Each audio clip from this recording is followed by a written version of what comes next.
Hi, my name is Leah. And my name's Giselle. And I'm going to be starting off with This Week in Sports. In the NBA, the All-Star Game happened on Sunday, March 7th, where Team LeBron and Team Durant faced off with each other.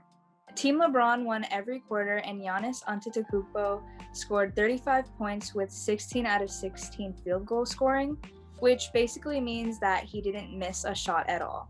This allowed him to get the MVP for the All-Star Game.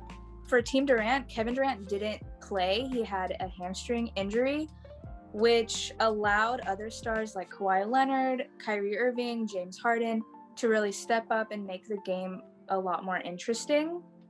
The three-point contest this year was different than other years because in other years it was usually held the Saturday before the All-Star Game, but this year, due to COVID restrictions and other safety regulations, it was right before the All-Star Game, about 1 to 2 hours before.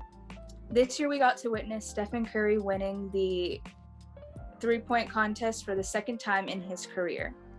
March Madness is also coming up for college basketball teams, and it's a really emotional time, I would say, because around this time last year, there was a lot of COVID scares, and the season was canceled. Some teams will be included, which are Gonzaga, Michigan, Ohio State, and many more. Many of them are part of the Big Ten. In the NFL, the Tampa Bay Buccaneers agreed to sign quarterback Tom Brady for another year, as well as the New England Patriots, who also agreed to sign Cam Newton for another year as well. And lastly, I would like to talk about the interview that I had with a YDN and the running club leader, Aaron Lee, who is an 11th grader at Summit Prep. In the interview, Aaron expressed the importance of physical fitness and explained the struggles of running a club during the pandemic. So if you want to watch the interview, you can watch it on our channel. And this is Giselle. Due to the coronavirus vaccine, it is now allowed for vaccinated friends to gather and socialize without masks or social distancing. However, precautions still need to be taken around unvaccinated people. Currently, 9.2% of the U.S. population is fully vaccinated. It has been shown that those who are fully vaccinated are protected against severe illness and death. However, it is still possible that those who are fully vaccinated may get mild symptoms or be asymptomatic. The Pfizer vaccine has shown to reduce the risk of transmitting the virus if a person is infected at all. Fully vaccinated individuals do not need to quarantine if they have been in contact with infected people, as long as they bear no symptoms. It is also approved for vaccinated individuals to meet up with people from one family group, as long as the unvaccinated group is made up of low-risk individuals. Also, it is possible that people who have been infected with COVID-19 may only need 1 or 2 doses of the vaccine.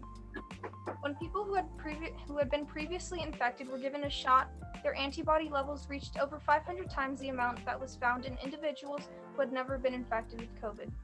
If these people do not need multiple doses of the vaccine, then up to 4 or 5% of vaccine doses will be freed up for other people. And now on to school news. Last week, students were introduced to the new block called SDL Squared. The new block was created to be a socializing space for students to collaborate on schoolwork and or hang out with their friends in breakout rooms. The new SDL block is completely optional, and we'll see how the block fares out in coming weeks. Recently, students attended the new tutoring sessions to catch up on contents and turn their platforms green. The free Schoolhouse math tutoring sessions are every Wednesday, so make sure to sign up if you are behind on contents. In other news, there is a new secret club among freshman classes. Teachers have recently noticed a pattern of freshmen having garlic bread as their profile pictures. To learn more about the secret freshman club, you could watch the full interview with the club leaders on our channel. Coming up, Prep will hold a virtual day since college trips were canceled again due to the pandemic. The virtual college day will take place from 8:30 to 1 on March 18th. That's all for school news. Over the past couple of days, you have probably seen the viral video of a San Francisco woman coughing on and insulting her Uber driver after he demanded them to wear a mask. After the altercation, Malaysia King was arrested in Las Vegas on assault and battery charges. King and the other 2 passengers were banned from ever riding Uber or Lyft again. Addressing the incident, the rideshare app released a statement that said, "Uber does not tolerate racism or hate in any form against any community." Are you interested in getting the COVID vaccine but not yet eligible? If so, California is deploying a Work for Shot volunteer program where people can sign up to work volunteer shifts at vaccination sites and in turn will become eligible to get the shot.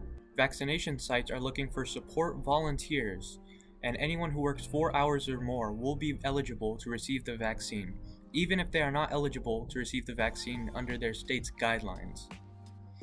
If you are interested in volunteering, the link can be found below in the description. That's all for local news. Thank you. Thanks for watching. Make sure to tune into the next broadcast.